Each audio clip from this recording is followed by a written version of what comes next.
Hello बच्चों, कैसे आप सब लोग। आई थिंक आप सब बढ़िया हो गए और आप सबका फिर से एक स्वागत है हमारे ओम इंस्टीट्यूट चैनल पे। तो मैं आपका अपना प्रांजल भैया आज एक और नए वीडियो के साथ लेकर आया हूँ। तो सभी को सबसे पहले good evening, Ram Ram, Radhe Radhe, hi hello. तो एक बार फटाफट सभी इस अपने टाइमिंग पर आ जाओ। जैसे आपको टाइमिंग पता है कि हमारी क्लास की टाइमिंग क्या होती है। तो करेक्ट 4 बजे हमारी क्लास होती है बायोलॉजी की। तो यहाँ पे जैसा आप जानते हो कि हमने क्या एक बैच है, हमें हमारा बैच है। कौन सा बैच है वो? लक्ष्य बैच 2026-2027, यानी हमें 2027 यानी 2027 की हमें बोर्ड की प्रिपरेशन करनी है। बोर्ड को टारगेट करना है, एकदम बढ़िया मार्क्स लाने हैं बोर्ड में। तो यहाँ पे हमें इसी के लिए क्या करना है, पढ़ना है अच्छे से। तो हमने क्या किया, आपके लिए एक लक्ष्य बैच लाया है जहाँ पे क्लास 12 बायोलॉजी के पूरे, यहाँ पे आपको पूरी कंप्लीट 1 to 13 चैप्टर यानी 1 से 13 जितने भी है ना बायोलॉजी के, जितने भी चैप्टर 1 से 13 तक के कंप्लीट प्रिपरेशन आपको फ्री ऑफ कॉस्ट कराएंगे। इसका कोई भी चार्ज नहीं लगेगा, आपको क्या है फ्री ऑफ कॉस्ट ये कराया जाएगा। तो देखो एक बार क्या क्या यहाँ पे मिलने वाला है। तो इसमें देखो यहाँ पे सबसे पहले हम पूरी एनसीईआरटी कवरेज करेंगे। बोर्ड पीडीएफ, मतलब जितना भी हम बोर्ड में मिल रहे हैं उसकी आपको पीडीएफ भी मिलेगी। साथ साथ क्या है, जो अब इसके पीडीएफ है ना वो इतने इजी होंगे ताकि आप उसको क्लास में आराम से पहले उसको आराम बैठ के पहले पढ़ लो और उसके बाद इजी से उसे समझ सको। वन शॉट क्लासेस, मतलब क्या होगा जब हम पूरी ये लेक्चर खत्म करेंगे, क्योंकि मतलब चैप्टर हमारे क्या होते हैं बायोलॉजी में बड़े बड़े होते हैं। तो हम क्या कर सकते हैं, एक ही बार में तो खत्म नहीं करेंगे, बहुत सारे लेक्चर होंगे। हम लास्ट में क्या करेंगे, एक कॉन्सेप्ट रिकॉप करेंगे। साथ में क्या है, अगर किसी बच्चे का कॉन्सेप्ट क्लैरिटी पे हम बहुत ज्यादा फोकस करेंगे। कई बार क्या होता है कि जैसे अभी आप सब 11 से 12 में मूव किए हो, तो 11 आप उतना सीरियस लेके नहीं पढ़ते हो, तो वहाँ पे क्या है काफी बार आपके कॉन्सेप्ट क्लियर नहीं हो पाते हैं। तो यहाँ पे आपके एक एक कॉन्सेप्ट हम यहाँ पे क्लियर कराएंगे और एकदम बेसिक टू एडवांस जाएंगे। आपके हर एक डाउट को क्लियर करके यहाँ पे आप क्लियर होगा, ठीक है। तो आज से ही अपना स्टार्ट कर दो मिशन। हमने ऑलरेडी आपको इंट्रोडक्शन क्लास में बताया था कि क्लास की टाइमिंग क्या है, कैसे सारा फंक्शन करेंगे और क्या काम करेंगे। और आपको वो क्लास अच्छी लगी थी, किसी को कोई डाउट भी नहीं हुआ है, तो एक बार फटाफट अपने दोस्तों के पास भी ये क्लास शेयर कर दो ताकि वो भी आके ज्वाइन हो सके। और जो सबसे मेन बात है कि ये जो क्लास है वो बिल्कुल फ्री ऑफ कॉस्ट है, यहाँ से आपको एक भी रुपए चार्ज नहीं किया जा रहा है। और ऐसा नहीं है कि आपको पीछे छोड़ दिया जाए, ये पूरा वन से मतलब यहाँ आपको फर्स्ट चैप्टर से 13 चैप्टर के टोटल एक एक चैप्टर पूरे लेक्चर वाइज कराया जाएगा, ठीक है। एक एक चैप्टर कराया जाएगा, साथ साथ जैसे चैप्टर खत्म होंगे वन शॉट लाया जाएगा। और वन शॉट उसके बाद भी ऐसा नहीं है कि सिर्फ इधर ही खत्म कर दिया जाएगा, आगे भी जैसे आपके एग्जाम आएंगे तो उसके साथ माइंड मैप सीरीज, ये सारी सीरीज क्या चलेंगे, एमसीक्यू सीरीज पर बोर्ड है तो आप बोर्ड की आपको एग्जाम की प्रिपरेशन कराएंगे। तो अभी से अपने दोस्तों को फटाफट ये सेशन शेयर कर दो ताकि वो भी आए और इसमें आराम से पढ़ सकें। जल्दी कर दो एक बार सेशन शेयर एक बार।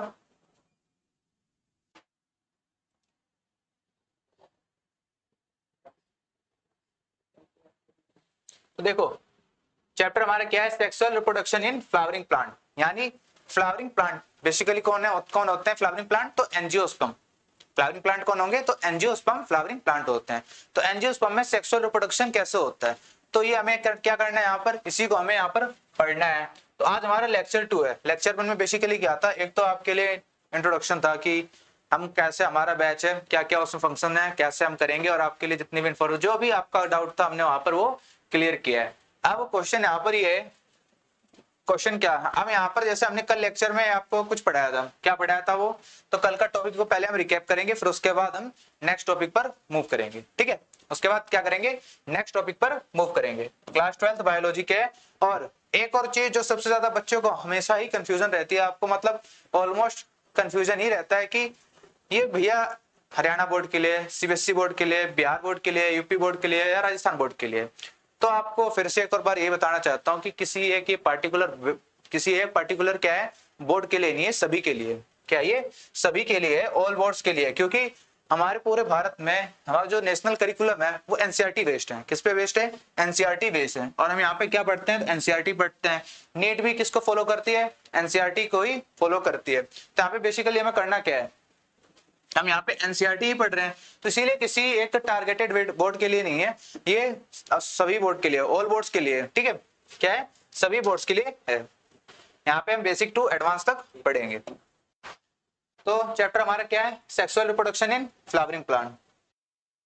उससे पहले एक बार हम रिकैप कर लेते हैं। ये देखो ये टॉपिक हमें टोटल इस चैप्टर के ये कवर करने हैं। कौन कौन से चैप्टर हैं, तो देखो flower a fascinating organ, structure and events, double fertilization, post fertilization और अपोमिक्स एंड पॉलीएम्ब्रियोनी, जिसमें से कल हमने इस टॉपिक को क्लियर कर लिया था। अ फ्लावर अ फैसिनेटिंग ऑर्गन क्या किया था, इसे हमने कल कंप्लीटली क्लियर कर लिया था। तो देखते हैं फिर से एक बार इसको थोड़ा सा रिकैप कर लेते हैं, एक रफली सा डायग्राम बनाएंगे।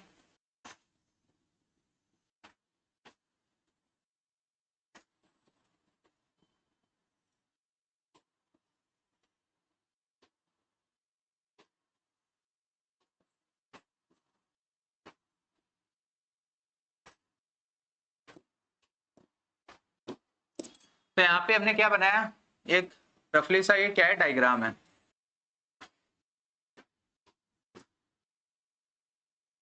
तो देखो एक फ्लावर है फैसिनेटिंग ऑर्गन, मतलब एक ऑर्गन की तरह काम करता है जहाँ पे इस यहीं पर क्या होता है, सेक्सुअल रिप्रोडक्शन अकर होता है। यहीं पर वो क्या एक प्लेस है जहाँ पे सेक्सुअल रिप्रोडक्शन अकर होता है। तो देखो ये फ्लावर का ये पार्ट है, यहाँ पे क्या होता है, एंथर, और ये क्या है, फिलामेंट। इन दोनों को कंपोज को हम क्या कहते हैं, स्टेमन। अब आपको पता है कि एसेंशियल और नॉन एसेंशियल रूल हमने पढ़े, तो जिसमें एसेंशियल क्या है, एसेंशियल स्टेमन है, और यहाँ पे क्या है, स्टिग्मा, स्टाइल, और ये क्या है इधर, ओवरी। स्टिग्मा स्टाइल ओवरी के कंपोजिशन को हम क्या कहते हैं, पिस्टिल या फिर कार्पल। पिस्टिल या कार्पल, ये क्या हो गए, ये दो इसेंशियल हो गए। अब नॉन इसेंशियल कौन है, तो नॉन इसेंशियल ये रहे सेपल, जिसे हम क्या कहते हैं, कैलेक्स।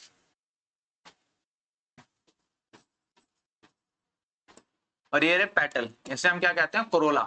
कोरोला क्या काम है, अट्रैक्ट, ये क्या करने का काम करते हैं, अट्रैक्ट करने का काम करते हैं। और इधर ये क्या रहा, थैलेमस, ये इधर क्या है, ये हमारा थैलेमस है। तो बेसिकली कल हमने इन्हीं के बारे में पढ़ा था। और फ्लावर क्या काम करता है, जैसे फ्लावर लव अफेक्शन इन सब में भी क्या करता है, हमें जैसे किसी कल्चर वैल्यूज को दिखाने के लिए कोई भगवान को फूल चढ़ाते हैं, और किसी को लव अफेक्शन यानी कोई रेड रोज देता है, लव दिखाता है, कोई शांति के लिए पीस के लिए व्हाइट दिखाता है, फ्रेंड के लिए येलो अगर दिखाते हैं तो येलो फ्लावर देते हैं। ऐसे ही ऑर्नामेंटल ज्वेलरी कई बार आपने देखा होगा कि फूल लोग वियर करते हैं, तो ये ऑर्नामेंटल में भी है। और ऐसे इसके एथिक्स यूज भी होते हैं, तो काफी फ्लावर बहुत ज्यादा यूजेस होते हैं इसके।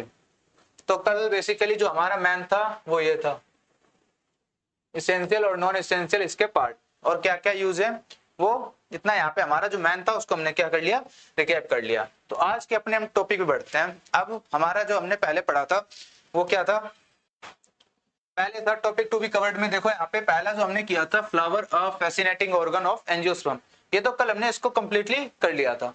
आज हो रहा है हमारा start, pre fertilization structure and events. क्या हो रहा है, pre fertilization structure and event.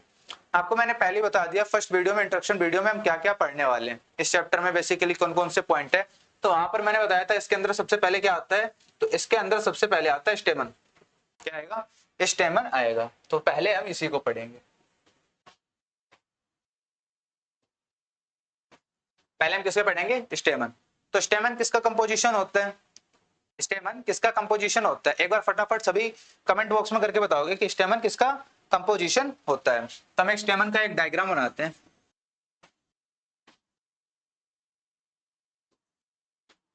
तो स्टेमन होता है, यहाँ पे होता है एंथर, और ये क्या होता है, फिलामेंट। एंथर और फिलामेंट के कंपोजिशन, एंथर और फिलामेंट के कंपोजिशन को हम क्या कहते हैं, इनके कंपोजिशन कहते हैं स्टेमन। इनके हम कंपोजिशन क्या बोलेंगे, इनके ही कंपोजिशन को हम बोलेंगे स्टेमन। क्लियर। तो स्टेमन is the male reproductive unit of flower. स्टेमन क्या है, मेल रिप्रोडक्टिव। अगर आपको ऐसे क्वेश्चन आ जाएंगे एमसीक्यू में, मेल रिप्रोडक्टिव और फीमेल रिप्रोडक्टिव में, मतलब मेल रिप्रोडक्टिव पार्ट कौन सा है, फीमेल रिप्रोडक्टिव पार्ट कौन सा है। तो मेल रिप्रोडक्टिव पार्ट कौन सा है, तो वो है स्टेमन। फीमेल कौन सा है, तो वो पिस्टिल या फिर कार्पल। तो स्टेमन किससे मिलकर बना हुआ है, तो एंथर और फिलामेंट। देखो कलेक्टिवली फॉर्म द एंड्रोशियम, मतलब अगर एक से ज्यादा एंथर प्रेजेंट हो और वो ग्रुप में प्रेजेंट हो, कैसे, एक से ज्यादा एंथर प्रेजेंट हो और वो ग्रुप में प्रेजेंट हो, तो उसे हम क्या कहेंगे, उसे हम कहेंगे एंड्रोशियम। एंड्रोशियम गायनोशियम पढ़ा है ना, जहां पे एक से ज्यादा कार्पल प्रेजेंट हो यानी मल्टी कार्पलरी, उसे हम क्या बोलेंगे, गायनोशियम। क्योंकि वो क्या है, कलेक्टिवली फॉर्म में प्रेजेंट है, यानी more than one one, more than one, मतलब एक से ज्यादा स्टेमन या कार्पल। ठीक है, तो यहाँ पे हम किसकी बात कर रहे हैं, स्टेमन की। तो मोर देन वन स्टेमन हम उसे क्या बोलेंगे, उसे बोलेंगे हम एंड्रोशियम। उसे हम क्या बोलेंगे, एंड्रोशियम। अब देखो each stamen has two part, जैसे आपको बताया पहला क्या है एंथर, दूसरा फिलामेंट। तो पहले फिलामेंट को पढ़ते हैं। फिलामेंट का बेसिकली क्या है, एक सिलेंडर, एक लॉन्ग सिलेंडर का स्टॉल का है, यानी एक डंडी है जो किसको अटैच करने में हेल्प करती है। तो यहाँ पे देखो इसका क्या एक लॉन्ग सिलेंड्रिकल एक्सिस है और एक इसको अटैच कर रही है, तो ये अटैच करने का काम करती है एंथर को, यानी एंथर को सपोर्ट करती है। एंथर क्या करेगा, सपोर्ट। लाइक हमने भी फ्लावर का डायग्राम पढ़ा था, फ्लावर का डायग्राम पढ़ा है, तो यहाँ पे देखो ये जा रहा है एंथर, वहां पे थैलेमस से कनेक्शन कहां बना रहे हैं, एंथर तक का। तो बेसिकली क्या है, थैलेमस से एंथर को क्या कर रहे हैं, यहाँ पे सपोर्ट प्रोवाइड करने का काम कर रहा है ना, क्या कर रहा है, सपोर्ट प्रोवाइड करने का काम कर रहा है। किसका काम हो गया ये फिलामेंट का हो गया। अब देखते हैं एंथर का क्या काम है, किसका देखेंगे, एंथर का। तो एंथर का देखो क्या काम है यहाँ पर, पहले देखो इसका कहां पे है, तो एक टर्मिनल मतलब बिल्कुल ऊपर, बिल्कुल कहां पे प्रेजेंट है, बिल्कुल ही ऊपर प्रेजेंट है। अब इसका हम थोड़ा ना ट्रांसवर्सनल कट करके देखते हैं कि कैसा एक एंथर होता है, कैसा एक एंथर होता है। तो हमने डायग्राम क्या बनाया था, एक एंथर ऐसा होता है। अब सिर्फ हम एक एंथर को ही यहाँ पे रखेंगे, तो एक ये टिपिकल एंथर है, ठीक है। एंथर में इनको हम कहते हैं लोब, इनको हम क्या कहेंगे, लोब। तो एक लोब ये हो गया और दूसरा लोब क्या हो गया ये। तो एंथर कहते हैं हम, ये क्या है, तो ये एक बाई लोब्ड स्ट्रक्चर है। कैसा है, बाई लोब्ड, मतलब इसके दो लोब हैं। अब एक लोब में हमने इसको काट दिया लॉन्गिट्यूडनल में, ठीक है, लॉन्गिट्यूडनल में काट दिया, सिर्फ क्या हमारे पास आया, ये सिंगल लोब है। एक लोब के पास कितने हैं, दो थीका, इन्हें हम क्या बोले, थीका। दोनों को कंबाइन कर कहेंगे ये क्या है, थीका, यानी इसे हम बोलेंगे डाइथीकस, डाइथीकस। अब क्या करेंगे, इसी जो हमने पढ़ा था ना एंथर को, अब इससे हम क्या करेंगे, ट्रांसवर्सनल कट करेंगे। क्या करेंगे हम, देखो लॉन्गिट्यूडनल ऐसे कटते हैं और ट्रांसवर्सनल कैसे कट करेंगे, तो इस टाइप में करेंगे। तो हमने यहाँ पे क्या कर दिया, ट्रांसवर्सनल कट कर दिया। अब एक लोब में दो थीका, तो दो लोब में कितने, चार थीका। इससे हम क्या कहेंगे, इससे हम क्या बोलेंगे, इसे बोलेंगे टेट्रास्पोरेंजिएट। क्या बोलेंगे, टेट्रास्पोरेंजिएट, क्या बोलेंगे, टेट्रास्पोरेंजिएट। तो एक हमने स्टेमन पढ़ा, ये क्या है, एक टिपिकल स्टेमन का स्ट्रक्चर। ये क्या है यहाँ पर, स्टेमन, यहाँ पर क्या था, ये था एंथर, और नीचे ये क्या है, तो नीचे है फिलामेंट। तो बेसिकली क्या है यहाँ पर, एंथर नीचे फिलामेंट, ये रहा स्टेमन। स्टेमन को सिर्फ हमने क्या, फिलामेंट का क्या काम है, सपोर्टिंग का करना, बाकी किसका काम है, एंथर का। एंथर से यहाँ पे क्या है, एंथर का जो स्ट्रक्चर होता है उसके पास दो लोब होते हैं, एक लोब में दो थीका होते हैं, तो उसे कहते हैं हम डाइथीकस। और पूरे एक एंथर में क्या होता है, टेट्रास्पोरेंजिएट होता है, टेट्रास्पोरेंजिएट होता है। इनका क्या काम है, मेनली इनका क्या काम है, तो इनका मेन काम है पोलन ग्रेन को प्रोड्यूस करना। देखो each lobe has two theca, इसलिए हम क्या कहते हैं इसे डाइथीकस। कंटेन 4 माइक्रोस्पोरेंजिया, क्या करते हैं, चार माइक्रोस्पोरेंजिया कंटेन करते हैं, इसलिए हम क्या कहते हैं इसे टेट्रास्पोरेंजिएट। इसे हम क्या बोलेंगे, इसे बोलते हैं हम टेट्रास्पोरेंजिएट। और यहाँ से क्या बनता है, पोलन सैक बनता है। एक माइक्रोस्पोरेंजिया डेवलप होता है पोलन सैक, पोलन सैक के अंदर क्या बनेंगे, तो पोलन सैक के अंदर बनेंगे पोलन ग्रेन्स। तो पोलन सैक के अंदर क्या बनेंगे, पोलन सैक के अंदर बनेंगे पोलन ग्रेन्स। अगर किसी को कहीं भी डाउट हो, अगर आपको एक सिंगल भी डाउट लगे, तुरंत ही पूछना है कि भैया यहाँ पे डाउट है, और जैसे ही मैं एक टॉपिक खत्म करूं, अब उसके बाद आराम से बता सकते, तुरंत ही आपसे पूछूंगा कहीं डाउट है, आपको क्लियर है कि नहीं है, ठीक है। तो ये वाला तो टॉपिक आसान था, ये तो आपको क्लियर हो ही गया होगा। ये रहा, यहाँ पे क्या है, एंथर है, एक लोब है, उसके यहाँ पे दो लोब होते हैं, एक लोब में दो थीका, इसीलिए हम इसे क्या कहते हैं, बाइलोब में डाइथीकस होता है। और पूरे कंडीशन क्या कहते हैं हम, टेट्रास्पोरेंजिएट। क्या बोलेंगे उसे हम, टेट्रास्पोरेंजिएट। अब देखते हैं यहाँ पे स्ट्रक्चर ऑफ मेगास्पोरेंजियम, किसका देखेंगे, sorry microsporangium, structure of microsporangium. अब हमने माइक्रोस्पोरेंजिया पढ़ा था, क्या वो कर बन रहा था, पोलन सैक में कन्वर्ट हो रहा था। कैसा होगा पोलन सैक में कन्वर्ट, तो पहले हम स्ट्रक्चर ऑफ माइक्रोस्पोरेंजियम पढ़ेंगे। तो it is generally surrounded by 4 layers. अब जो एक माइक्रोस्पोरेंजियम होता है ना, किसके अंदर, जैसे हमने पढ़ा कि बहुत सारे, उसके अंदर क्या है, बाइलोब, डाइथीकस और टेट्रास्पोरेंजिएट। टेट्रास्पोरेंजिएट मतलब उसके पास चार क्या है, ये स्पोरेंजिया है, ये क्या है, चार स्पोरेंजिया। इस इनके अंदर क्या है, बहुत सारे स्पोरेंजिनस टिश्यू होते हैं। देखो ये रहा एक डायग्राम, ये क्या उसका डायग्राम है। सबसे पहले देखो यहाँ क्या होता है, यहाँ पे ये देखो एक 2 3 और ये 4, ये 4 क्या हो गया आपके? चलो रेड कलर दिखाते हैं, इसमें विजुअल ज्यादा होगा। 1 2, ये 4 क्या हो गए? तो ये 4 स्पोरेंजिएट हो गए, यानी माइक्रोस्पोरेंजिया हो गए। क्या हो गई? ये माइक्रोस्पोरेंजिया। अब यहाँ पे क्या होता है, इनके अंदर बहुत सारे क्या होते हैं, इनके अंदर बहुत सारे क्या होते हैं, पोलन सैक में कन्वर्ट हो जाता है। किसमें कन्वर्ट होता है? माइक्रोस्पोरेंजिया पोलन सैक में कन्वर्ट हो जाता है। इनके अंदर क्या होते हैं? तो इनके अंदर होते हैं स्पोरेंजिनस टिश्यू। इनके अंदर क्या होते हैं? स्पोरेंजिनस टिश्यू। और स्पोरेंजिनस टिश्यू का क्या काम होता है? स्पोरेंजिनस टिश्यू का क्या काम होता है? तो एक नोट डाल के लिख सकते हो। क्या डालोगे? नोट डाल के लिख सकते हो।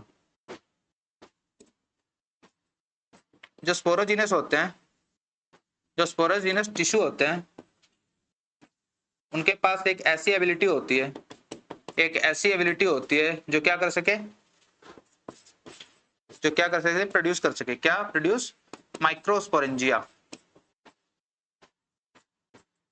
क्या कर सके? माइक्रोस्पोरेंजिया। यानी स्पोरेंजिनस टिश्यू के पास इतनी कैपेबिलिटी होती है कि माइक्रोस्पोरेंजिया बनाए। माइक्रोस्पोरेंजिया से फिर से क्या बन जाएगा? फिर से बन जाएगा माइक्रोस्पोर टेट्राड। क्या बन जाएगा? Microspore tetra, I mean tetrasporangiate बन जाएगा। क्या बन जाएगा? टेट्रास्पोरेंजिएट। अब हमने क्या पढ़ा था कि जो एक माइक्रोस्पोरेंजियम है, जो क्या है, जो एक माइक्रोस्पोरेंजियम है, उसके माइक्रोस्पोरेंजियम की 4 लेयर होती हैं। 4 लेयर होती हैं। पहली देखो कौन सी होती है? एपिडर्मिस। पहली कौन सी होती है? एपिडर्मिस। इसका मेनली काम प्रोटेक्शन होता है और इसे बोलते हैं आउटर मोस्ट लेयर। इसे क्या बोलेंगे? Outer most layer. सबसे बाहर की लेयर होती है कौन सी? एपिडर्मिस। उसका क्या काम है? तो उसका बेसिकली काम है प्रोटेक्शन करने का। सेकंड देखो, सेकंड लेयर है एंडोथीसियम। सेकंड कौन सी लेयर है? सेकंड लेयर है एंडोथीसियम। एंडोथीसियम का बेसिकली क्या काम है? हेल्प इन डाइसेंस, यानी जब पोलन ग्रेन ब्रस्ट होगा, फटेगा, तो डाइसेंस होगा, तो उसको करने में हेल्प करेगी। और सेकेंडरी इसका जो काम है ना, उसका काम प्रोटेक्शन का भी है। क्या काम है? इसका काम प्रोटेक्शन का काम है। जो ऊपर की 3 लेयर है ना, ऊपर की 3 लेयर मतलब एपिडर्मिस, एंडोथीसियम और मिडल लेयर, इनका जो प्राइमरी फंक्शन है वो है प्रोटेक्शन का। क्या करना है? प्रोटेक्शन, यानी पोलन ग्रेन की जो कवरिंग है उनकी क्या करना? प्रोटेक्शन करना, ताकि पोलन ग्रेन खराब ना हो। ताकि क्या हो? पोलन ग्रेन खराब ना हो।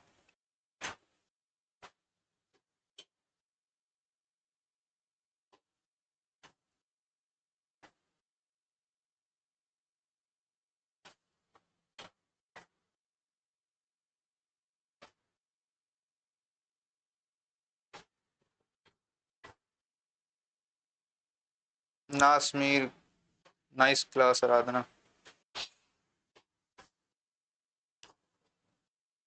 तो चलो थर्ड क्या है? थर्ड हमारी है middle layers. Middle layer third क्या होती है? थर्ड होती है मिडल लेयर।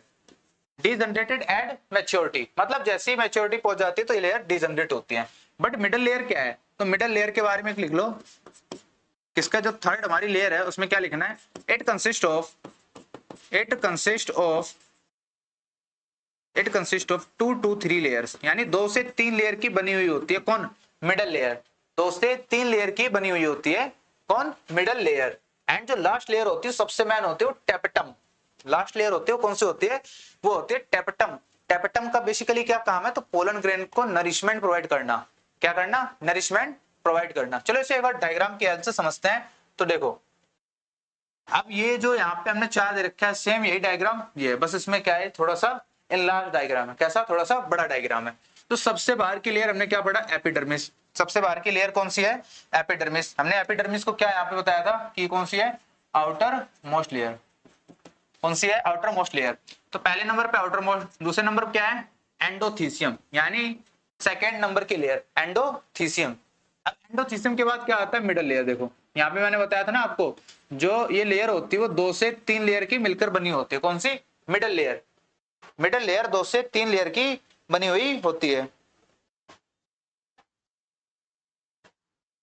2 से 3 लेयर की बनी हुई होती है। फिर क्या होते हैं? इसके अंदर जो लास्ट में होता है ना, माइक्रोस्पोर मदर सेल। लेकिन इससे पहले अब क्या हमारे पास? पहली लेयर तो एपिडर्मिस होगी, दूसरी एंडोथीसियम, तीसरी मिडल लेयर। इनका मैन काम मैंने आपको बताया था। इनका जो मैन काम है वो किसका काम है? इनका ये मैन काम है प्रोटेक्शन करने का। किसका? प्रोटेक्शन करने का। एंड जो लास्ट हमारी सेल होती है, फोर्थ सेल, फोर्थ क्या है? टेपेटम। टेपेटम का क्या काम है? तो नरिशमेंट प्रोवाइड करना। टेपेटम का क्या काम है? टेपेटम का काम है नरिशमेंट प्रोवाइड करना, यानी इसके अंदर जो अब ये पोलन डेवलप होंगे, जो पोलन डेवलप होंगे। माइक्रोस्पोर मदर सेल है, माइक्रोस्पोर मदर सेल से क्या बनेगा, पोलन ग्रेन बनेंगे। इनसे क्या बनेंगे, पोलन ग्रेन। तो जो पोलन ग्रेन बनेंगे उनको डेवलप के लिए कुछ ना कुछ तो नरिशमेंट चाहिए ना, कुछ नरिशमेंट चाहिए। नरिशमेंट कहां से मिलेगा, तो नरिशमेंट मिलेगा टेपेटम। टेपेटम कहां से मिलेगा, तो टेपेटम लेयर है उसे नरिशमेंट प्रोवाइड करेगी।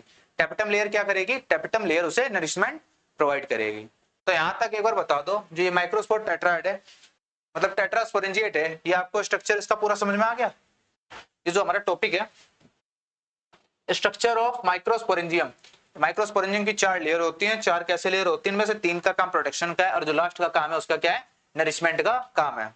तो एक बार फटाफट एक बार कमेंट करके बता दो, क्या यहां तक आपको समझ में आया।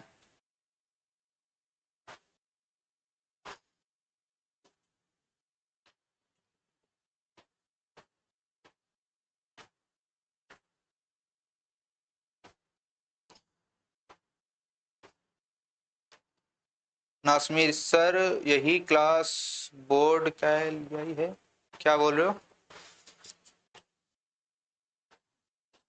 सर, यही क्लास बोर्ड के लिए है।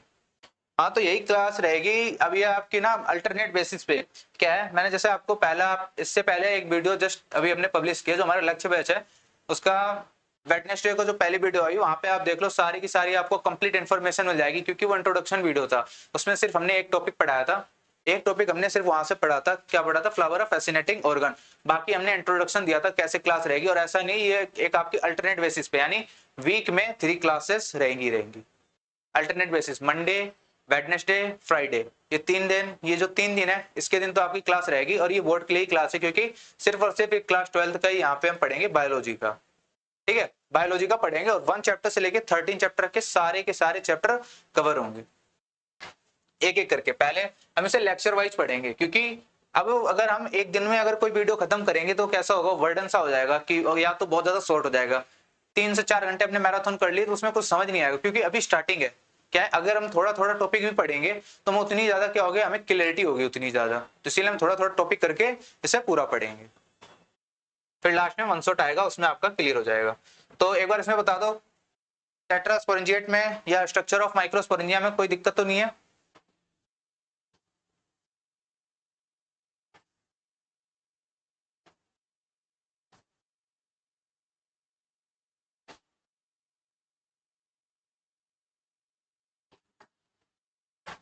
चलो ठीक है, नेक्स्ट टॉपिक पर अपने मूव करते हैं। नेक्स्ट है माइक्रोस्पोरोजेनेसिस। क्या है, माइक्रोस्पोरोजेनेसिस, यानी माइक्रोस्पोरोजेनेसिस क्या होता है। तो देखो इसकी डिफाइन पढ़ो, इसकी क्या ये डिफाइन है, the process of formation of microspore. The process of formation of microspore मतलब पोलन ग्रेन यहाँ पे बनेगा from pollen mother cell by meiosis, by meiosis. अब देखो यहाँ पे क्या कर रहे हैं, तो process of formation of microspore, यानी माइक्रोस्पोर हम किसे कहते हैं, पोलन ग्रेन। यानी पोलन ग्रेन का प्रोडक्शन होना, पोलन ग्रेन का क्या है, प्रोडक्शन होना फ्रॉम पोलन मदर सेल, चाहे से पोलन मदर सेल कह लो, चाहे से कह लो क्या माइक्रोस्पोर मदर सेल, यानी पोलन मदर सेल या माइक्रोस्पोर मदर सेल, पीएमसी और एमएमसी, इनमें से आप कुछ भी बोल सकते हो, पीएमसी और एमएमसी, इनसे क्या बनेगा, तो इनसे बनेगा माइक्रोस्पोर। तो उसे हम क्या कहते हैं, ऐसे प्रोसेस कहते हैं माइक्रोस्पोरोजेनेसिस। इस प्रोसेस को क्या बोलेंगे, तो इस प्रोसेस को बोलेंगे हम माइक्रोस्पोरोजेनेसिस। देखो इसमें होता क्या है, स्पोरोजेनेसिस टिश्यू वो क्या करती हैं, वो पीएमसी फॉर्म करती हैं। जैसे मैंने आपको बताया स्पोरोजेनस टिश्यू के पास इतनी कैपेबिलिटी होती है कि वो क्या कर सके, स्पोरोजेनस टिश्यू फिर उससे फिर क्या बना सके, बहुत सारे और ज्यादा माइक्रोस्पोरेंजिया भी बना सकते हैं। तो यहाँ पे क्या बनाते हैं, तो यहाँ पे बनाते हैं पीएमसी, जिसकी पोलैरिटी क्या होती है 2n। अब हमें चाहिए क्या, हमें चाहिए गैमेट्स। हमें क्या चाहिए, तो हमें ये चाहिए गैमेट्स में। तो गैमेट्स कैसे बनेगा, गैमेट्स के लिए जाएंगे मियोसिस में। गैमेट्स के लिए किसमें जाएंगे, तो गैमेट्स के लिए जाएंगे मियोसिस में। मियोसिस में क्या होता है, मियोसिस एक ऐसा प्रोसेस जहाँ पे क्या होती है, पोलैरिटी चेंज होती है, जहाँ पे क्या होती है, पोलैरिटी चेंज होती है, किसमें, मियोसिस में। यानी n 2n से क्या हो जाएगा, 2n से n में कन्वर्ट हो जाएगा। ठीक है, 2n से n में कन्वर्ट हो जाएगा और क्या बनाएगा, 4 माइक्रोस्पोर बनाएगा। इनको हम क्या कहते हैं, माइक्रोस्पोर टेट्राड। अब इसे क्या करते हैं, इसे हम डायग्राम की हेल्प से समझते हैं। किससे हेल्प समझेंगे, डायग्राम की हेल्प से समझेंगे। तो क्या होता है, एक ये क्या है, एक एमएमसी है, माइक्रोस्पोर मदर सेल, या ऐसे हम क्या कह सकते हैं, पीएमसी। पीएमसी मतलब pollen mother cell, microspore mother cell और पोलन मदर सेल। अब ये क्या करेगी, मियोसिस डिवीजन में जाएगी। किसमें जाएगी, मियोसिस डिवीजन में जाएगी, क्योंकि हम यहाँ क्या पढ़ रहे हैं, यहाँ पर हम क्या पढ़ रहे हैं, microsporogenesis, the process of formation of microspore from the microspore mother cell is known as microsporogenesis. Clear आपको यहाँ तक? एक तो ये डिफाइन होगी। इसमें क्या होता है कि एक बार यहाँ से स्पोरोजेनस टिश्यू, इसकी पोलैरिटी क्या होती है 2n, इससे बनता है पीएमसी। अब यहाँ से क्या होते हैं, डिवाइड होते हैं, तो ये कितने बनाएंगे, ये 2 बनाएंगे। फिर क्या होता है, meiosis second, meiosis second, meiosis second से कितने बन जाएंगे, तो ये 4 बन जाएंगे। क्या बन जाएंगे, 4 बन जाएंगे। 4 क्या होंगे, इन्हें हम कहेंगे माइक्रोस्पोर। इन्हें क्या बोलेंगे, माइक्रोस्पोर। इनकी पोलैरिटी क्या होगी, तो n। यहाँ पे हमने क्या पढ़ा, पोलर मदर सेल या माइक्रोस्पोर मदर सेल किसमें कन्वर्ट हो गए, माइक्रोस्पोर में। अब ये चारों के चारों कलेक्टिवली इन्हें क्या कहते हैं, तो इन्हें कहते हैं माइक्रोस्पोर टेट्राड। इन्हें हम क्या बोलेंगे, इन्हें बोलेंगे हम माइक्रोस्पोर टेट्राड। अब ये क्या होते हैं, इनमें ये चारों ऐसे लिख सकते हो, all four microspore, all four microspore are functional, are functional. सभी के सभी माइक्रोस्पोर फंक्शनल होते हैं, यानी जितने भी माइक्रोस्पोर है ना, ये क्या बनाएंगे, सारे के सारे ही पोलन ग्रेन्स बनाएंगे। इसमें ऐसा कोई नहीं कि कोई सा डिजनरेट हो जाए। अब ऐसा आपको क्यों कहा कि सारे के सारे फंक्शन, क्योंकि आपको ये सेम केस मेगास्पोर मिलेगा जहां पे ये डिजनरेट होंगे, सिर्फ एक ही फंक्शनल होगा। बट आपको याद रखना है माइक्रोस्पोर में क्या होता है, माइक्रोस्पोर में सारे के ही सारे, यानी ये ऑल फोर, ये क्या करेंगे, ये सारे जो 4 हैं, ये चारों के चारों कैसे रहेंगे, ये चारों ही फंक्शनल रहेंगे। इस प्रोसेस को हम क्या कहते हैं, इसको हम कहते हैं माइक्रोस्पोरोजेनेसिस। इसे क्या कहते हैं, माइक्रोस्पोरोजेनेसिस। इस प्रोसेस से क्या बन जाता है, जो जितने भी माइक्रोस्पोर टेट्राहेड्रल किसमें होते हैं, ये पोलन ग्रेन्स बना देते हैं। क्या बना देते हैं, माइक्रोस्पोर मतलब मिल गया तुमको, मतलब पोलन ग्रेन्स मिल गए। क्या मिल गए, पोलन ग्रेन्स। तो यहां तक आपको क्लियर हो गया, यहां तक आपको कोई डाउट?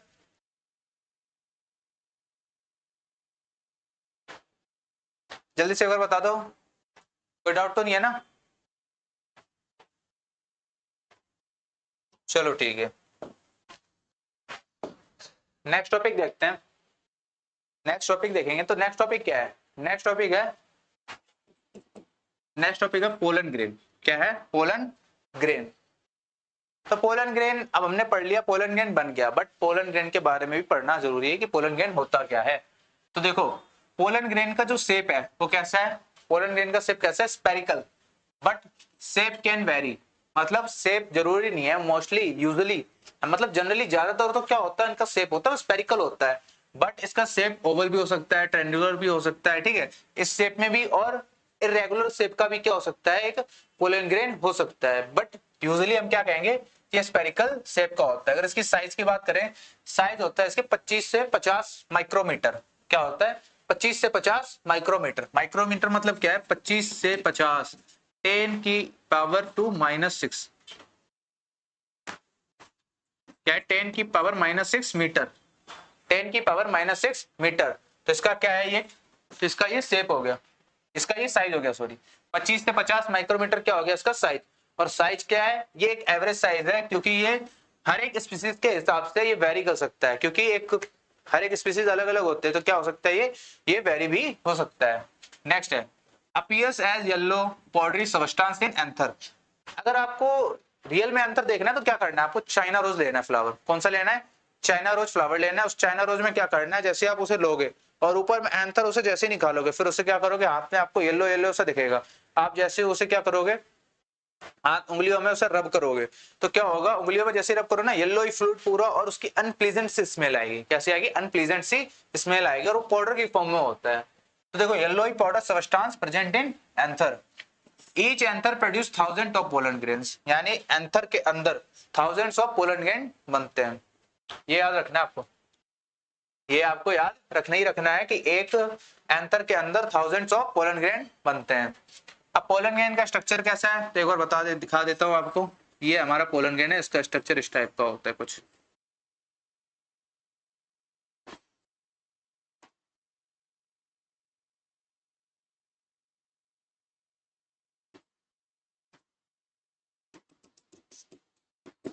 कुछ ऐसा एक पोलन ग्रेन का क्या होता है, ये स्ट्रक्चर होता है टिपिकल पोलन ग्रेन का। क्या होता है, टिपिकल पोलन ग्रेन का एक ऐसा स्ट्रक्चर होता है। चलो अब देखते हैं स्ट्रक्चर ऑफ पोलन ग्रेन। जो मैंने अभी जस्ट डायग्राम बनाया है, जो ये रहा डायग्राम हमारा, कहाँ गया, ये रहा डायग्राम। एक ऐसा पोलन ग्रेन होता है, बट हम थोड़ा सा इसको अच्छे समझेंगे। देखो पोलन ग्रेन के पास दो लेयर होती हैं, जैसे मैंने एक डायग्राम बनाया, अभी इसमें सिर्फ हम लेयर देखेंगे। इस डायग्राम में क्या देखेंगे, सिर्फ और सिर्फ लेयर देखेंगे, बाकी और कुछ नहीं देखेंगे।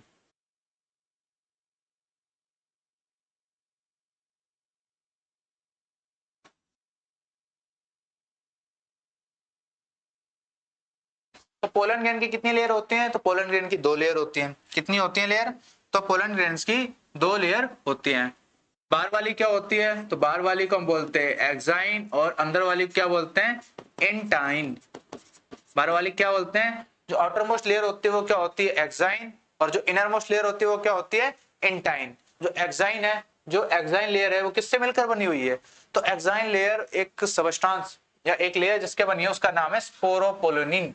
किससे बनी हुई है, स्पोरोपोलिनिन। स्पोरोपोलिनिन के बारे में बताऊंगा, उसको याद ही रखना है आपको, बहुत ज्यादा एग्जाम ओरिएंटेड क्वेश्चन है, यहाँ से आता है। तो देखो जो एक्साइन लेयर होती है वो थिक होती है, आउटर मोस्ट प्रोटेक्टिव लेयर कैसे होगी, थोड़ी सी मोटी होगी, और इसका क्या काम है, प्रोटेक्शन का काम है, तो प्रोटेक्टिव लेयर है ये। अब मैंने बताया ये स्पोरोपोलिनिन से बनी हुई होती है। किससे बनी हुई होती है, स्पोरोपोलिनिन से। अब स्पोरोपोलिनिन क्या होता है, एक ऐसी लेयर है, एक ऐसी लेयर है जो कि मोस्ट रेजिस्टेंट ऑर्गेनिक सबस्टांस, मतलब ये इतनी ज्यादा रेजिस्टेंट है, कोई अभी आज तक किसी साइंटिस्ट ने से डिग्रेड नहीं कर पाया, मतलब इस लेयर को ब्रेक नहीं कर पाए कोई भी साइंटिस्ट। देखो इसका हाई टेम्परेचर रख लो, strong acid, alkalis, enzyme degradation, high pH, ठीक है, मतलब हाई टेम्परेचर भी रख लिया, हाई पीएच भी रख लिया, एल्कलाइल भी रख लिया हमने, एंजाइम डिग्रेडेशन किया, बट तब भी क्या हुआ, तब भी ये जो लेयर है, ये आपको दिख रही है इरेगुलर, क्या दिख रही है, इरेगुलर जो लेयर दिख रही है, तो ये आज तक डिग्रेड नहीं हुई है, कभी भी टूटी रही है। तो आपका क्वेश्चन आएगा भैया कि ये जब आज तक कभी डिग्रेड ही नहीं हुई है, तो यहाँ से पोलन ग्रेन निकलते कैसे हैं, मान लो पोलन ग्रेन तो यहाँ पे अंदर प्रोड्यूस हो रहे हैं, तो ये निकलेंगे कैसे, तो यहाँ पे आपको जगह दिख रही है ना, ये वाली, ये ब्लू ब्लू कलर से आप थोड़ा ध्यान से देखो, ये जो जगह दिख रही है, दो किसके बीच में, दो लेयर के बीच में, इसे कहते हैं हम जर्म पोर। इसे क्या बोलते हैं हम, जर्म पोर। यही एक ऐसी पोजीशन है जहां से क्या निकलते हैं, जहां से क्या निकलेंगे, पोलन ग्रेन्स निकलेंगे, क्योंकि यहाँ पर पोलिन, यहाँ पर क्या होती है, स्पोरोपोलिनिन एब्सेंट होती है, यहाँ पर क्या होगा, एब्सेंट होती है लेयर ये। अच्छा एक्साइन के बारे में एक और लिख लेना कि जो उसकी लेयर होती है ना, जो उसकी लेयर होती है वो कैसी होती है, नॉन कॉन्टिन्यूअस लेयर होती है, नॉन कॉन्टिन्यूअस। अब देखो germ pore, region where exine is absent और थिन, मतलब ऐसा रीजन, ऐसे रीजन पे जहां एक्साइन लेयर जो स्पोरोपोलिनिन लेयर है वो क्या हो, एब्सेंट हो, जहां पे स्पोरोपोलिनिन प्रेजेंट ना हो, वो लेयर कौन सी होगी, तो वो होगी एक्साइन। वो कौन सी लेयर होगी, वो होगी एक्साइन, वो लेयर होगी एक्साइन। फंक्शन क्या काम है, तो site of pollen tube emergence क्या काम करती है, ये पोलन ट्यूब को, ये पोलन ट्यूब को निकालती है, मतलब यहां से फॉर्मेशन कराएगी पोलन ट्यूब की जर्मिनेशन, पोलन ट्यूब की इमरजेंस निकलेगा, एसेंशियल फॉर जर्मिनेशन और स्टिग्मा, यानी स्टिग्मा पे लैंडिंग करके पोलन ट्यूब का काम करवाने में ये काम करवाती है, कौन, जर्मपोर, क्योंकि वहां से ही तो पोलन ग्रेन रिलीज होंगे तो स्टिग्मा पे बैठ के जाके काम करेंगे। चलो तो एक लेयर आपने पढ़ लिया, एक्साइन किसकी बनी हुई होती है, स्पोरोपोलिनिन की। कैसी होती है, तो एक थिक लेयर होती है, इतना आपको याद रहेगा ना। स्पोरोपोलिनिन की कैसी है, तो इतनी हार्ड लेयर है, इतनी हार्ड लेयर कि आज तक high temperature, high PhD, high acidic, high alkaline और एंजाइम डिग्रेडेशन के बाद भी ये अभी तक डिग्रेड लेयर नहीं हुई है। लेयर कहां से खत्म होती है, जहां पर स्पोरुलिन एब्सेंट होती है, उस जगह पे क्या है, यहाँ से रिलीज होता है पोलन ग्रेन्स। अब जो सेकेंड लेयर है वो कौन सी है, इंटाइन। ये कौन सी है, पोलन ग्रेन की इनर मोस्ट लेयर। कौन सी है, इनर मोस्ट लेयर। ये कैसी होती है, हमने जस्ट इसका अपोजिट, ठीक, हमने क्या पढ़ा था, जो एक्साइन है वो कैसी है, ठीक है, तो इसका ये कैसी होगी, तो ये थिन लेयर की बनी होगी, mad of cellulose and pectin. जो अंदर की लेयर है वो किसके लिए बनी हुई है, वो बनी हुई है सेलुलोज एंड पेक्टिन। इसका काम, सेलुलोज क्या है, यहाँ से सेलुलोज और पेक्टिन से उसको नरिशमेंट मिलता है। वो लेयर का क्या काम था, मेनली प्रोडक्शन का, और इसका क्या काम है, इसका नरिशमेंट प्रोवाइड करने का काम है। क्या नरिशमेंट प्रोवाइड करने का काम है। चलो अब इतना तो समझ लिया हमने क्या दोनों लेयर को, एक ये आउट बाहर वाली और एक ये अंदर वाली, दो लेयर होगी। अब पढ़ते हैं इनकी सेल के बारे में, किसके, पोलन ग्रेन के सेल के बारे में। चलो तो पोलन ग्रेन के सेल भी ना दो टाइप्स के होते हैं। कितने, दो टाइप्स के। एक को कहते हैं वेजिटेटिव सेल, दूसरे क्या बोलेंगे हम, जनरेटिव सेल। एक को क्या बोलेंगे वेजिटेटिव, दूसरे को जनरेटिव। अब जो वेजिटेटिव सेल है वो लार्ज सेल है, मतलब उसका जो साइज है वो कैसा है, वो बड़ा है, बिग है। Contain abundant food reserve material, large and irregular nucleus. कहता है तो देखो यहाँ पर इस डायग्राम में देखो, यहाँ पे तो मैंने एक ये बता दिया एक्साइन, इधर एंटाइन, ठीक है, इस तरह से समझ सकते हो। अगर डायग्राम में पूछा जाए या फिर आपको डायग्राम ही बनाना पड़े, कैसे बनाओगे,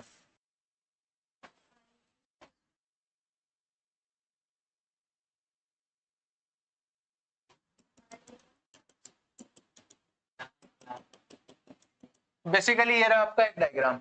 तो इसमें जो लार्ज इन साइज है, क्या ये लार्ज इन साइज है, तो इसे हम क्या कहेंगे, ये हमारी है वेजिटेटिव सेल। कौन सी है, वेजिटेटिव सेल है ये। वेजिटेटिव सेल का देखो यहाँ पर काम क्या है, तो वेजिटेटिव सेल का यहाँ पे काम है, एक तो एबंडेंट फूड रिजर्व मटेरियल है, यानी जो उसको डेवलप होने के लिए चाहिए, क्या, जो डेवलप होने के लिए चाहिए, इसको यहाँ पर जितने भी फूड रिजर्व मटेरियल, क्योंकि इधर से क्या बनेंगे, मेल गैमेट्स रिलीज होंगे, इससे ही क्या होंगे, इससे ही मेल गैमेट्स जो रिलीज होंगे। उसके लिए क्या चाहिए, उसके लिए नरिशमेंट चाहिए। नरिशमेंट कहां से मिलेगा, तो वेजिटेटिव सेल के पास क्या होता है, नरिशमेंट होता है। वेजिटेटिव सेल के पास क्या होता है, नरिशमेंट। और ये क्या है, generative cell, large in size. इसका न्यूक्लियस कैसा होगा, याद रखना, इसका जो न्यूक्लियस होता है वो होता है इरेगुलर शेप का। कैसा होगा, इरेगुलर शेप, इरेगुलर शेप। इसका साइटोप्लाज्म कैसा होगा, तो डेंस साइटोप्लाज्म इसमें प्रेजेंट होगा। अब नीचे कौन सी लेयर है, नीचे कौन सी लेयर है, तो नीचे होती है जनरेटिव सेल, सॉरी सेल कौन सी है, जनरेटिव सेल। जनरेटिव सेल का जो न्यूक्लियस होता है वो कौन किस शेप का होता है, तो वो होता है स्पिंडल शेप का न्यूक्लियस। किस शेप का होता है, वो होता है स्पिंडल शेप का न्यूक्लियस। और इधर से ही क्या होता है, इधर से इस लेयर से मेल गैमेट प्रोड्यूस होते हैं। Production of male gamete occur at generative cell, ठीक है। देखो इसके पास क्या लार्ज एंड इरेगुलर शेप का होता है। जनरेटिव सेल कैसी है, स्मॉल है, स्पिंडल शेप का इसका न्यूक्लियस है, spindle shaped nucleus.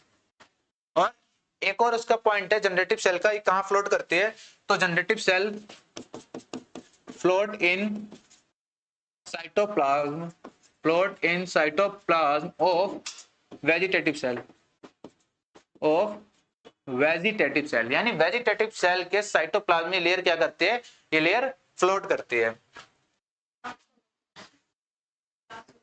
Undergoes meiotic division forms two male gamete, यानी जो माइटोसिस यहाँ पे डिवीजन होता है, इससे क्या बनते हैं, दो मेल गैमेट होते हैं। यहाँ पे मियोसिस का फॉर्मेशन नहीं होता है। यानी मियोसिस क्यों नहीं होता है, मियोसिस क्यों नहीं होता है, क्योंकि मियोसिस का क्या काम है, मियोसिस में पोलैरिटी चेंज होती है। अब ऑलरेडी गैमेट कैसे है, इनकी पोलैरिटी एन है। अब एन में यहाँ पे माइटोसिस करेंगे तो क्या हो जाएगा, एन से एन नंबर ऑफ एन बनते रहेंगे तो वो और हाफ हो जाएगा, वो कि पॉसिबल नहीं है। तो इसलिए क्या हो जाएगा, इसलिए वो गलत हो जाएगा, इसलिए क्या हो जाएगा, हमारा गलत हो जाएगा। तो पोलन ग्रेन तक आपका पूरा क्लियर हो गया ना, पोलन ग्रेन का यहाँ तक कोई क्लियर, यहाँ तक क्लियर है ना, आपको कोई डाउट तो नहीं। एक बार कमेंट बॉक्स में कमेंट करके बताओ।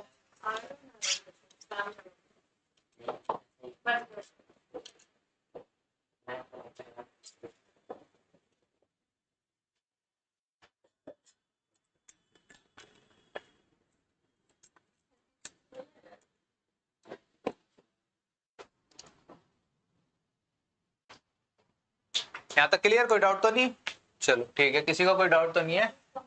नेक्स्ट अब पढ़ते हैं पोलन वायबिलिटी। क्या पढ़ेंगे, पोलन वायबिलिटी।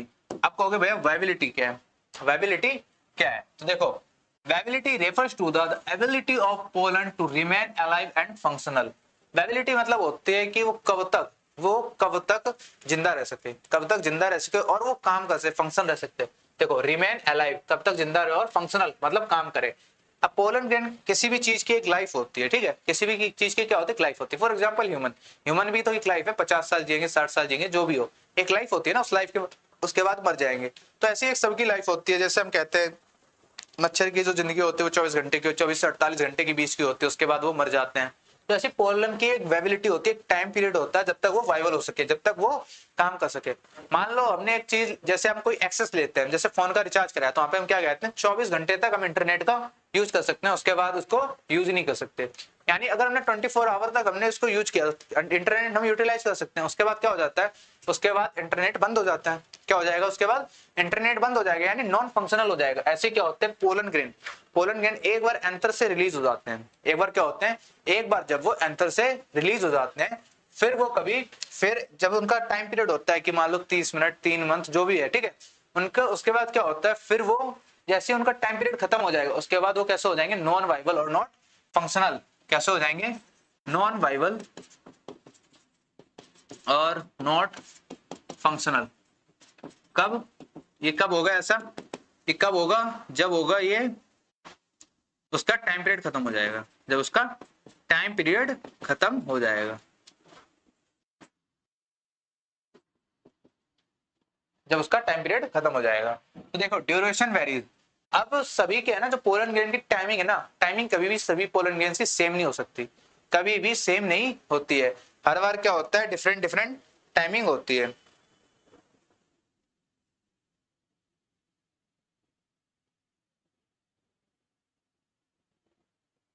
टाइमिंग क्या होती है, टाइमिंग उनके हमेशा डिफरेंट डिफरेंट होती है। For example rice and wheat, मतलब गेहूं और चावल की जो पोलन वेबिलिटी होती है ना, वो अप्रोक्सीमेटली 30 मिनट होती है। मतलब जैसे क्या हुए, वो एंथर ने पोलन ग्रेन को रिलीज किया, तो वो 30 मिनट तक बिल्कुल वाइबल रहेंगे, कहीं भी जाके क्या कर सकते हैं, कहीं भी जाकर वो पोलिनेशन कर सकते हैं। 30 मिनट के बाद उनके पास ऐसी कोई भी कैपेबिलिटी नहीं है कि अब वो क्या कर सकें, अब वो पोलन ग्रेन यानी आई मीन पोलिनेशन कर सकें। तो इसके भी क्या है, तो इसकी एक वेबिलिटी है। और देखो कुछ plant such as Rosaceae, Liliaceae and Solanaceae, ये 3 फैमिली है, ये 3 क्या है, फैमिली। रोजिनेसी रोज की, लैगिनेसी जो लेडी फिंगर की भी होती है, एंड सोलिनेसी पोटैटो की फैमिली है। ये क्या है, ये family.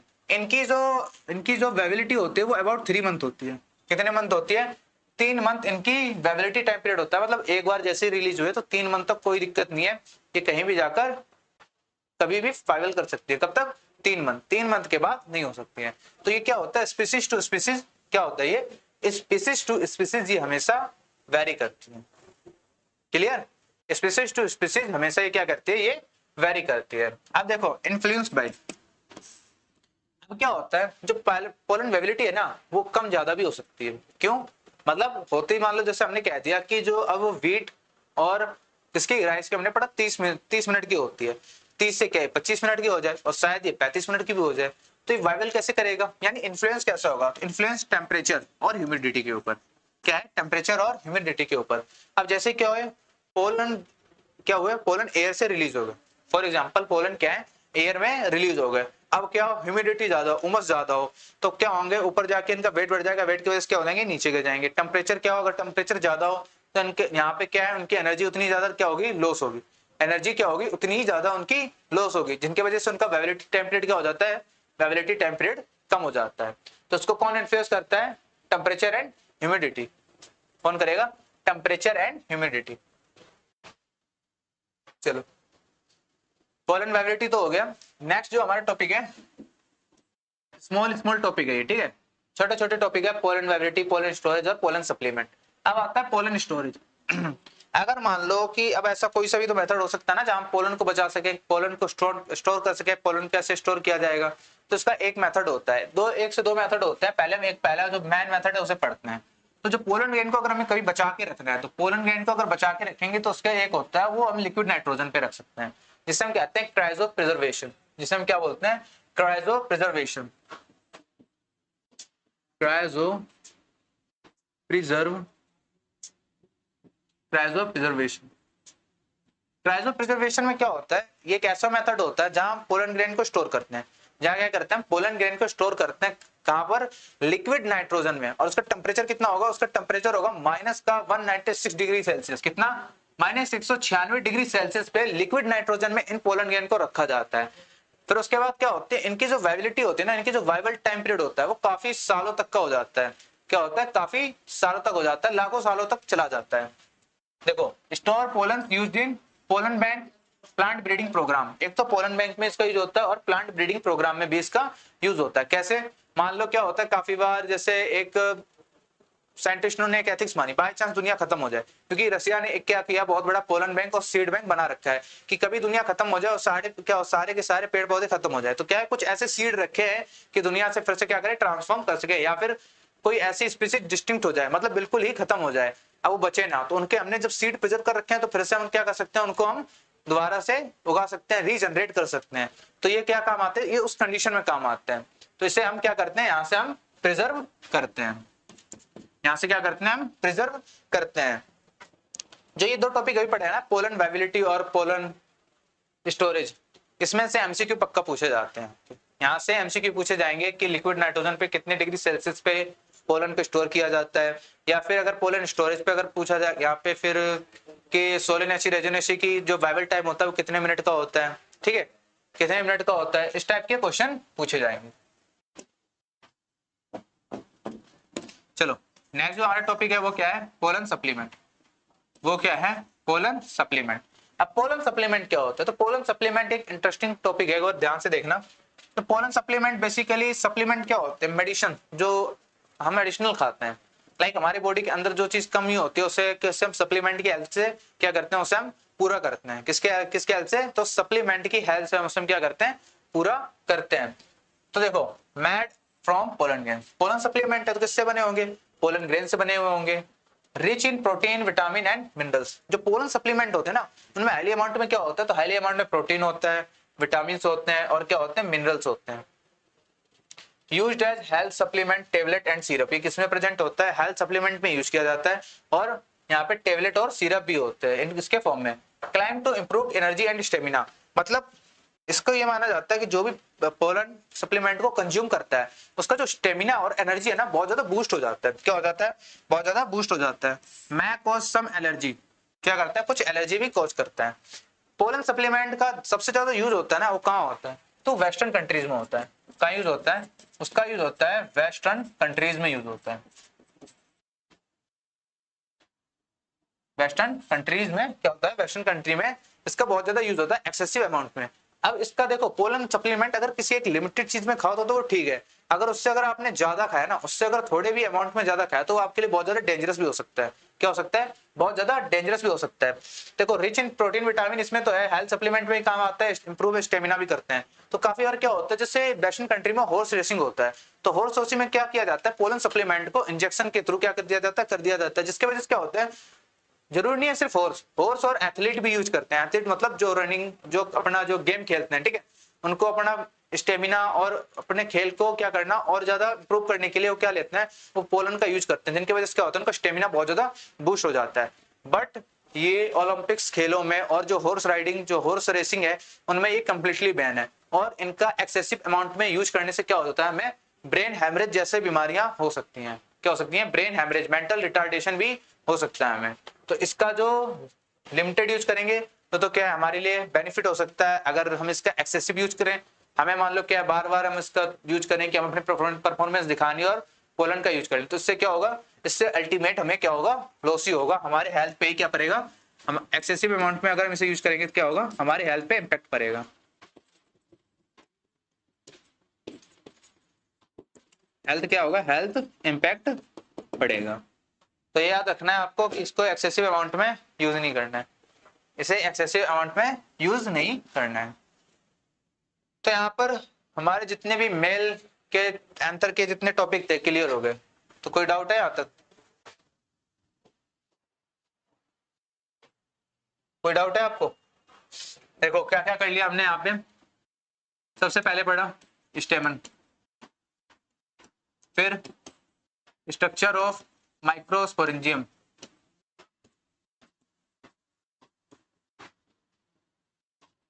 Structure of microsporangium. Third हमारा क्या था, थर्ड क्या था, माइक्रोस्पोरोजेनेसिस, थर्ड क्या था, माइक्रोस्पोरोजेनेसिस। फिर हमने क्या पढ़ा, पोलन ग्रेन, पोलन ग्रेन।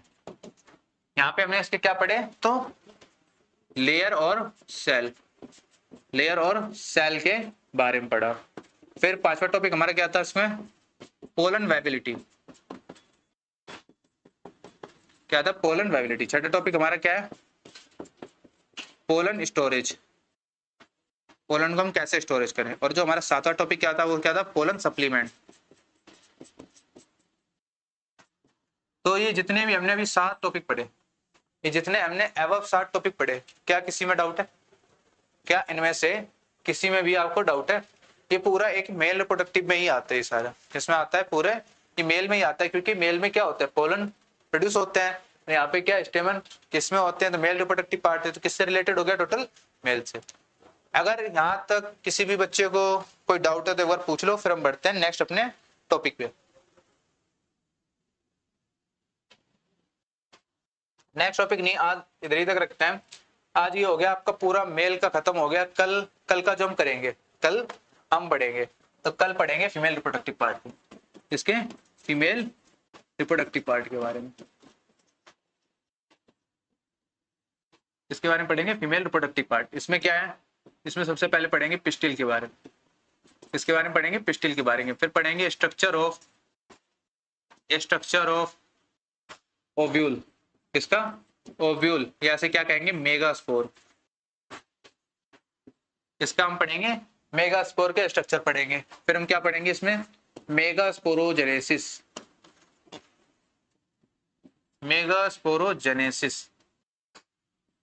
और क्या पढ़ना है इसमें, मेगास्पोरोजेनेसिस के बाद पढ़ेंगे हम एम्ब्रियोसेक। क्या पढ़ेंगे, एम्ब्रियोसेक, एक मैच्योर एम्ब्रियोसेक के बारे में। तो ये इतने ये 4 टॉपिक है, ये किसके अंदर आते हैं, फीमेल। फिर उसके बाद जो होता है, अगर यहाँ तक हमारा कंप्लीट हो गया और टाइम बचा, फिर हम करेंगे पोलिनेशन। क्या करेंगे, पोलिनेशन है, इसके क्या होते हैं, टाइप्स होते हैं, क्या होते हैं, टाइप्स होते हैं, एजेंट हैं, ये सब हम क्या करेंगे इसके बाद कवर करेंगे। तो एक बार फटाफट सभी बच्चे कमेंट बॉक्स में करके बता दो क्या यहाँ तक क्लियर है, अभी जितना मैंने पढ़ाया आज, यहाँ तक क्लियर है ना सब, कोई डाउट तो नहीं?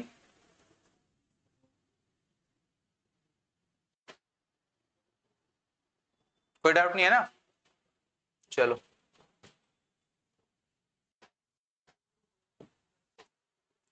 तो ये रहा अपना टेलीग्राम ग्रुप, ठीक है, ये रहा टेलीग्राम का QR कोड। यहाँ पे क्या करोगे, जैसे आप इसको क्या करोगे, स्कैन करोगे, क्या करोगे आप, जैसे इसको स्कैन करोगे तो आप फिर उसके बाद इसको ज्वाइन करना। ओम इंस्टीट्यूट कैरियर क्लासेस करके आएगा, आप जैसे इसे ज्वाइन करोगे तो यहाँ पे क्या डेली बेसिस पे आपकी जितनी भी क्लासेस है ना, उनकी इन्फॉर्मेशन और साथ साथ बोर्ड PDF, मतलब जो भी हम यहाँ पे हमने यहाँ पे पूरा किया है ना, यहाँ पे जो हमने बताया है कि ऐसा जो डायग्राम है, इसका जो पूरा बोर्ड PDF है ना, बोर्ड PDF कहाँ मिलेगा, तो आपको इसी टेलीग्राम पे यहाँ पे मिलेगा। तो देखो, अगर जिसको कोई स्कैन यहाँ पे करना पा रहा तो क्या करेगा, ये टेलीग्राम की ID है, जैसे आप इसे लिखोगे ना तुरंत ही क्या आ जाएगा, वहां पे आ जाएगा, उसे ज्वाइन कर लेना।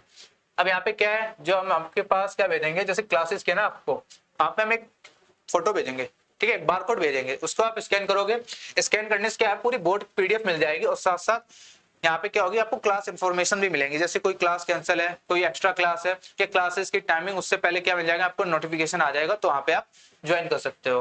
अगर कोई भी प्रॉब्लम है, कोई भी अगर आपको इससे रिलेटेड है कि हमें यहाँ कुछ इंप्रूव करना चाहिए भैया, या फिर कुछ गलत लग रहा है, तो क्या करोगे वहाँ पे कि समझ नहीं आया तो अभी आप कमेंट करके बताओगे। अगर कुछ भी रिलेटेड जो भी आपका डाउट है वो कहाँ करोगे, टेलीग्राम पर एक बार मैसेज करोगे कि भाई ये हमें डाउट है यहाँ से रिलेटेड में, ठीक है। अगर आपको ऑफलाइन क्लासेस अगर लेनी है, क्या करना है, अगर आपको ऑफलाइन क्लासेस लेनी है तो ये हमारा कॉन्टेक्ट नंबर, इस पे करोगे आप कॉन्टेक्ट करना, यहाँ से हमारी टीम आपको फर्दर जो जितनी है ना इन्फॉर्मेशन आपको देगी यहाँ पे, ठीक है। यहाँ पे क्या करेगी टीम, आपको सारी की सारी इन्फॉर्मेशन आपको प्रोवाइड करेगी। तो क्लास का यहाँ पे आज की हमारी क्लास होगी कंप्लीट। मेल रिप्रोडक्टिव पार्ट पढ़ लिया, कल पढ़ेंगे फीमेल रिप्रोडक्टिव पार्ट। टाइम आपको पता है, टाइम क्या है, टाइम 4 बजे। तो अभी से ये मत सोचना कि अभी तो स्टार्टिंग है, कर लेंगे, धीरे धीरे पढ़ लेंगे, क्योंकि आपको अच्छे से पता है अगर जैसे जैसे आप लेट करोगे ना उतना ही आपका क्या है कोर्स पीछे चला जाएगा। फिर आपके पास क्या आएगा, प्रेशर आएगा कि केमिस्ट्री पढ़नी है, फिजिक्स पढ़नी है, बायो पढ़नी है। अभी क्या है, अगर आप थोड़ा थोड़ा भी सारे सब्जेक्ट पे टाइम दोगे ना तो इजीली से कवर कर लोगे। बाद में क्या आएगा, बाद में आप पे एक्सेस प्रेशर आ जाएगा। तो अभी टाइम है, स्टार्टिंग से मेहनत करने लग जाओ, कोई एक्सक्यूज नहीं। हम आपको यहाँ फ्री ऑफ कॉस्ट में क्वालिटी एजुकेशन प्रोवाइड कर रहे हैं, ठीक है। तो अल्टरनेट बेसिस पे क्लास है। तो क्लास का पता है ना आपको कब कब है, मंडे को है, वेडनेसडे को है, और कब है, और फ्राइडे को है, और फ्राइडे को। अगर आपकी संडे को एक्स्ट्रा क्लासेस हुई, अगर आपकी संडे को एक्स्ट्रा क्लासेस हुई तो टेलीग्राम पे उस पर क्या मिल जाएगा, आपको इन्फॉर्मेशन मिल जाएगा उसके रिगार्डिंग। ठीक है, तो मिलते हैं ऐसे नेक्स्ट